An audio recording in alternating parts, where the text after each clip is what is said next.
Somebody we don't hate, Malik Nabers. We do not hate him. Wide receiver, LSU, 6 foot, 200 pounds. I don't have any hands, arms, or wingspan. He has no hands or arms. So weird. Kevin, that's pretty much how you exist right now with no hands or arms. He's 20 years old. He'll be 21 in July. I do have that. At his pro day, these are pro day numbers. He ran a 4.35 40-yard dash. He had 129-inch broad jump, 15 bench presses, and a 42-inch vertical. So all those are very, very good numbers. I have his hand numbers. Do you? 9 7/8 hands. Yeah. 31 3/8-inch arms. 76 1/8 wingspan. I don't know why I didn't have those. Do you have the bench rep numbers and stuff from his pro day? I read all those already. Oh, you just did. Yeah. I was reading the tweet while you did that. That's okay. My wife hates that when I'm reading something. I hear nothing else. You never listen to me. In 13 games last year, he had 89 receptions, 1,569 yards receiving, 14 touchdowns, 1 rush attempt for 1 yard. Malik Nabers really burst onto the scene this year. Different than Brian Thomas, though. They're both LSU receivers. But Malik Nabers, even though he really improved his draft stock dramatically, he was a name that was being talked about beforehand. He was somebody that was in Devy circles. He was somebody that had been hyped up a little bit. 1,017 yards last year. Right. So it's 2022. It's not like he came out of nowhere. Like, this has been building and growing, and this was really just the culmination of all of that time, effort, work that he put in at LSU. And it's interesting. Our top 2 receivers in this class, for most people at least, are Malik Nabers and Marvin Harrison Jr. Some even have it flipped. Some have Malik Nabers over Marvin Harrison. Lately, a lot of people have it flipped. They do, more than I would expect. I have Marvin Harrison Jr. over Malik Nabers, but there's quite a few people that have it flipped. But they're very different. They're very different players. Very different. And that's what makes this really interesting, because I think part of it could be preference of guys liking certain styles of players maybe over others, where in Marvin Harrison Jr. you have that traditional X receiver. He's got the body type, he's got the wingspan, he can high point the ball, contested catch, like a lot of those types of things. Malik Nabers is going to be the guy that is going to be an absolute yak monster. Yards after the catch is where he just truly differentiates himself from a lot of the other players in this class. The stuff that he does over the middle, and he can line up anywhere. Yep. You watch him, he'll line up on the outside, he'll line up at the X, at the Z, in the slot. He can line up anywhere. And I didn't see a big drop-off personally with where it was. It wasn't like he's basically 50-50 between out wide and in the slot as far as his snaps. The past at least 2 years. His first year he was almost exclusively out of the slot, or 2021, almost exclusively out of the slot. But other than that, he's been moving all around. So he's a guy that can succeed anywhere. So it doesn't really matter what team drafts him, what their need. Like, he'll fit. Yep. Which is a really, really good thing for him. Very bursty player, very quick player. He can break a lot of tackles. He's got really good body control. His release offs the line were impressive for a guy that also plays on the inside. I didn't see any drop off in his release when he was on the outside. So there was a lot to like in his game. There wasn't a lot to really nitpick. There were a few things I thought for a guy that wasn't as big as the Brian Thomases and the Marvin Harrison Jr.'s. I was surprised that he didn't do a very good job of like sinking his hips on his route running at times. You would see him even slip at times because of that. He was just playing too high. The nice part about that is that's not a super the old Miss game in particular. I felt like he slipped like 3 times in that game. Yes, caused an interception for a return at one of them. Yeah, and the good part is though that's coachable. Like, that's something you can fix. That's not a terribly difficult thing to fix there. Brian Thomas is a completely different story. You stop it right now. The other small knock that I had was I was surprised he wasn't a little more physical at times, and I thought he was decently physical with the ball in his hands, but it was in some of his route running, and specifically when he played on the outside, it seemed like DBs were very easily able to push him to the sideline.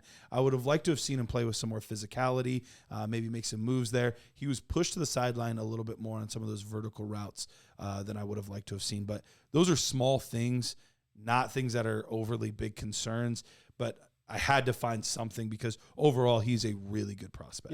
Yeah, and what he maybe lacks in some other areas as far as his route running, he makes up for it in his explosion. So he's able to get away with some of that stuff. He's really good in and out of breaks. The one knock I would say about he can jump. He's got a 42-inch vert. He's not like a guy that's ever gonna be a jump ball type of guy. I didn't see a lot of that to his game. He's fine there. Yeah, he's fine, but I just don't think you're never gonna throw a ball up and he's not your jump in ball the corner or anything like that. You know what I mean? Like he's not gonna be a touchdown machine from He that. attacks it well. He's okay. That was another thing. I didn't love him when defenders were in tight. I thought he struggled at times catching the ball there. I think his hands are good overall. I agree, and that was kind of the physicality thing, which was weird because I thought he was physical as a runner more than he was as a receiver. You just want a little bit more. That's mine. You know what I mean? That's my bone. Yeah, a little bit more dog in him. But the explosions there, the yards after the catches there, all the pieces you want to have a number one receiver have, he's got, other than those small little things that we're kind of nitpicking. So I don't know. How do you feel about this guy, Rich? I feel like you're waiting. I put a lot of time into his tape because I've seen so many people lately come out and say, Malik Nabers is my wide receiver one. And I was like, okay, for somebody who already watched Marvin Harrison Jr., everything, I'm like, okay, what makes him better than Marvin Harrison Jr.? So, like, we have a lot of tape on him in the film room. And I was like, you know what? I'm going to take the time. I'm going to watch every single game in here. So I watched 8 games on him, I believe. So I wanted to find out what I was going to miss or what was going to excite me. And I want to say that by saying, I want to start off by saying he's a very special football player. Yeah. Like, he's going to be a top 10 player. I said at the beginning of the show, him and Odunze and Marvin Jr. all had the potential to be wide receiver ones and high end up into that next tier, right? But I went into this like, okay, I'm going to be very critical because when you got a nitpick, when you're talking about guys of this caliber going this high in your rookie drafts, and you're willing to take him over a guy like Marvin Harrison Jr., who we talked about last show, who we think's generational, I have to see what everybody else is saying. And one of the things that caught me off guard is because I went outside the tape, then I started reading like why other people were saying. I want to see why other people were saying he's the number one guy. And one of the things that caught me, one of the first things I watched was a video that just came out this week, was Steve Smith, who's a Hall of Fame wide receiver, said watching him run routes is like watching Picasso paint without a paintbrush. And I'm like, that kind of blew me away a little bit. I'm like, he's not even the best route runner in his class. I was like, Marvin Harrison Jr. is a better route runner than him. Ladd McConkey's a better route runner than him. Odunze definitely. Odunze's a better route runner than him. And that's not even saying that's not saying he's a bad route runner. No. He's got explosion that some of those other guys don't have. And his burst off the line and his be able to stop and go. Like, my favorite play from him that I saw, I wish I would have wrote down what team it was. Like, he broke to the outside of the line, and the quarterback threw the ball as soon as he broke, and he broke right back in, and he, like, boxed out the defender and caught it with, like, one hand and brought it in. Didn't do anything after the play, but it was, like, my favorite play that he did it. I was like, that's a true wide receiver one play. Mm-hmm. But I didn't see this, like, elite route running. Like, I saw instances where he was not sinking his hips, like you said, and, like, it cost him the slip sometimes because he is so fast. Right. And I saw some drops from him as well. Like, I saw some drops from him. Like, his hands weren't like elite hands, but he has really good hands. So, like, he has good hands, but again, he's got issues. I am nitpicking here to the highest degree because this guy's a stud. By any means, he's my wide receiver 2 right now.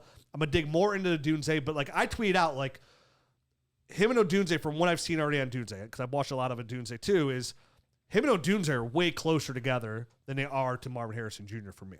And that's no knock on Nabers. It's more of a compliment on Odunze because I've been talking to Odunze since November.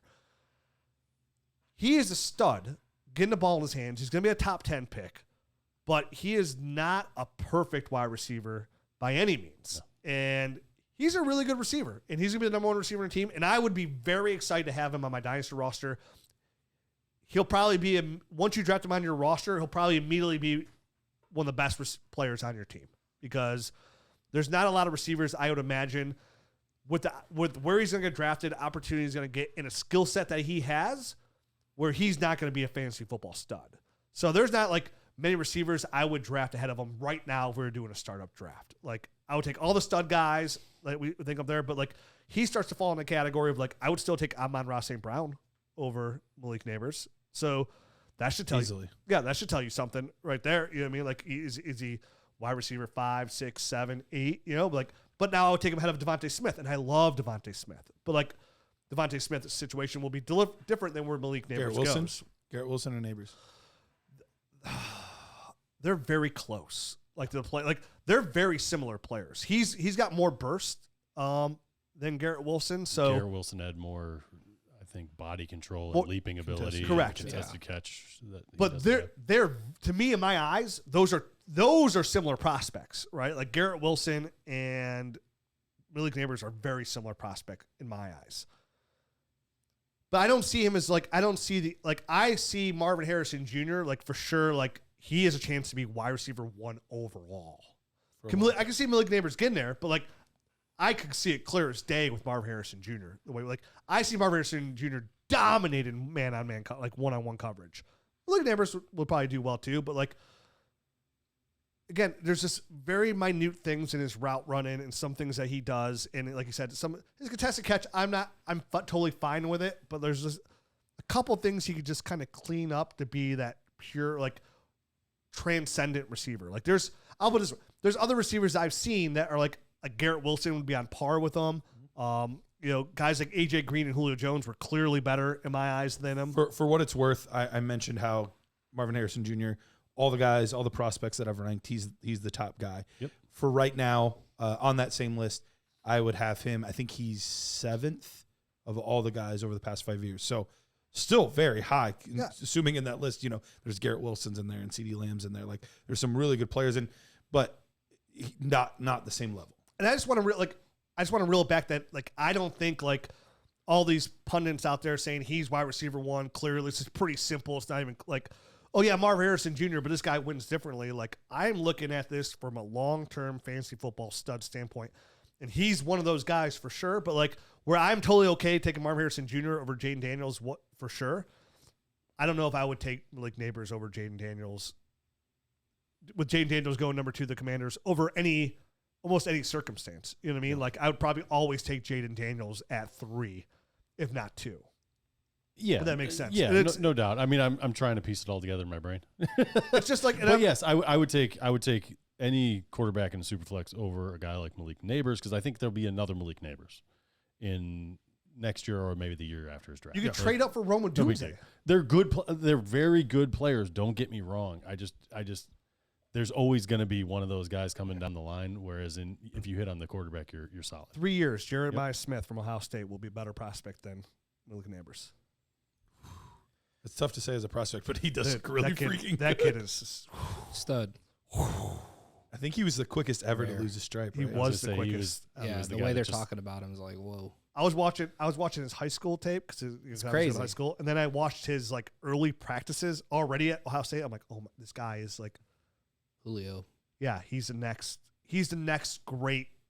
Like how we're talking about Marvin Harrison Jr. Like he has that kind of potential. Like he blows my mind already as a true freshman.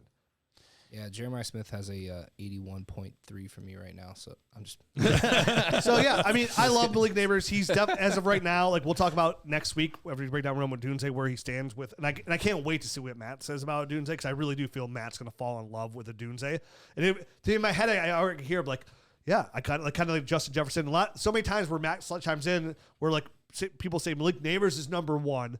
And Matt goes like, I'd actually take Odunze ahead of Nabers. Like I can just hear it in my head already. Spoiler alert. My nerd score for Odunze is higher. Matt, I mean, I know you've been like I've been messing around with these. Yeah. So what's yours for Nabers? It's 77.75 for Nabers. So it's a good score. I had 83, a little bit over 83 for Marvin Harrison. So to me, they're not even really close. Yeah. No, I think we're all in agreement here. The main difference for me is just the way he plays. I mean, David Zach did a like correlation breakdown of our nerd score grades from a category standpoint, and body control, and was the leading like highest correlating factor to fantasy success, which was surprising. But like looking back at it, like all the guys that you see at the top of the game right now, like Jamar Chase, CeeDee Lamb, Justin Jefferson, Garrett Wilson, they all have that trait in their game like Marvin Harrison does. And Malik Nabers, he has a little bit of it, but it's not anywhere on the level of those guys. He's good at it. He's not great at it. Right. It's funny because I remember when David did that study, and I was like, well, we'll see how that like still plays out, because our top guy and because it was 4 categories, the top 4 categories were body control, route running, hands, and release. And like those 4 just crushed almost everything else. And our top 3 guys in last year's class were Jackson Smith and Jigba, which made sense. I was like, okay. But then the next one, I was like, I don't know how well this is going to translate. It ended up translating pretty good because Tank Dell was the next one, and then Josh Downs. So it once again proved like those things are pretty dang important for NFL players. Yeah, they translate. And again, so Malik, I'm just emphasizing this because if you're on Twitter and you're in the community, you're going to see a lot of people say Malik Nabers is my wide receiver 1. And now I feel way better about it because none of you guys came in here and said, oh, no, he's my wide receiver 1, too, which I thought was a possibility. I really did. Yeah, he's not a bad player. He's a really good player. He's a top 10 pick, probably. Yes. Yeah. We all like him. I see that. Yes, I completely understand it. He's 100% elite. Like, he is an elite player. It just I don't want anybody who watches or listens to the show to fall in that trap and to take him ahead of Marvin Harrison Jr. or potentially take him ahead of an elite quarterback. And honestly, even potentially we get there, Brock Bowers might be safer at the tight end position, who's dominant. So it's a very good class, and he's a part of that puzzle that makes it a really good class. But he's not in the same tier as Marvin Harrison Jr. It's my opinion, and it sounds like your guys too, which makes me feel a little bit better about it. I think I know this answer, but I want to ask it. This question anyway. Is there any scenario where Malik Nabers leapfrogs Marvin Harrison? 0. Not in my drafts for me. You mean like draft capital? Draft capital. Hey, this guy lands here, that guy lands like there. Worst case scenario would be like, so in the year like it would go Nabers goes to the Chargers. Marvin Harrison Jr. goes to the Patriots. Sure. And then Nabers goes to the Chargers. Sure. Like that in my eyes, the top of the draft, like possibilities, that's like the worst case possibility. And I would still take Marvin Harrison Jr. I agree. At least make you pause. No, I wouldn't. I wouldn't even pause. Yeah. I would still take Marvin Harrison Jr. You'd press play. Mm-hmm.